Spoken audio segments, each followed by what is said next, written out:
नमस्कार। Short hand class में आपका स्वागत है। UP triple SC skill test अभ्यास 4 डिक्टेशन शुरू होगी 5 सेकेंड बाद। स्टार्ट। अंततः पेपर लीक विरोधी संशोधन विधेयक लोकसभा से पारित हो गया। राज्यसभा से भी इस विधेयक के पारित होने के आसार हैं। इस विधेयक पर संसद की मुहर लगने के साथ ही पेपर लीक विरोधी कानून और अधिक कठोर हो जाएगा, लेकिन यह समय बताएगा कि वह परीक्षाओं में सेंध लगाने वाले तत्वों को हतोत्साहित करने में सफल होगा या नहीं।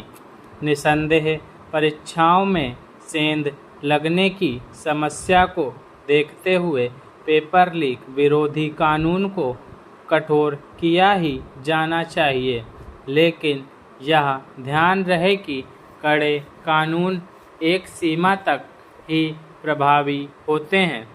आवश्यकता इसके उपाय करने की भी है कि पेपर लीक हो ही ना सके। आशा की जाती है कि नंदन नीलेकणी के नेतृत्व में गठित समिति की ओर से सुझाए गए उपायों पर अमल करने में भी तत्परता दिखाई जाएगी। ऐसा करना इसलिए आवश्यक है क्योंकि देश में पेपर लीक कराने वाला एक माफिया पैदा हो गया है। यह माफिया इसलिए पैदा हुआ है क्योंकि ऐसे छात्रों की संख्या बढ़ी है जो छल छद्म से परीक्षा पास करना चाहते हैं। इसी के साथ स्कूली परीक्षाओं में भी नकल की प्रवृत्ति बढ़ती चली जा रही है। जो छात्र स्कूली परीक्षाओं में नकल करके पास होते हैं, वहीं आगे चलकर प्रतियोगी परीक्षाओं को अनुचित तरीके से पास करने की जतन करते हैं। स्पष्ट है कि पेपर लीक की समस्या के पीछे कहीं न कहीं समाज का चारित्रिक पतन भी जिम्मेदार है।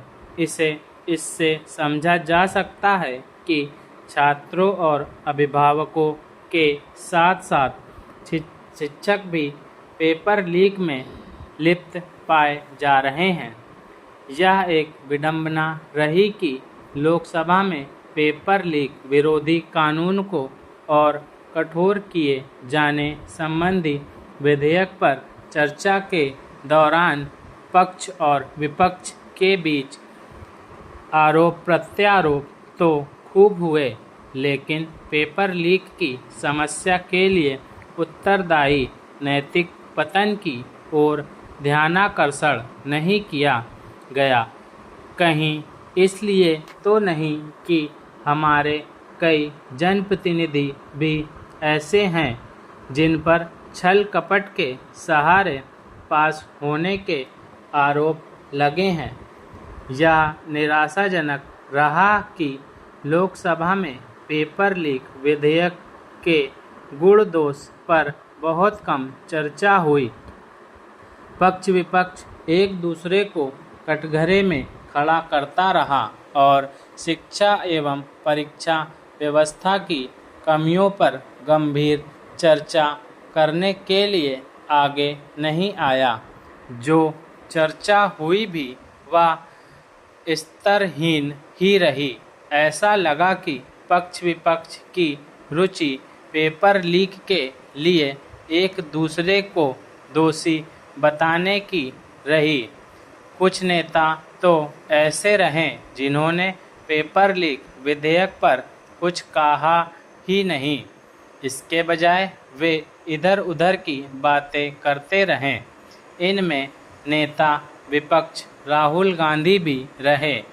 उनका भाषण एक तरह से इसका परिचायक रहा कि किसी गंभीर मुद्दे पर सार्थक चर्चा कैसे ना की जाए।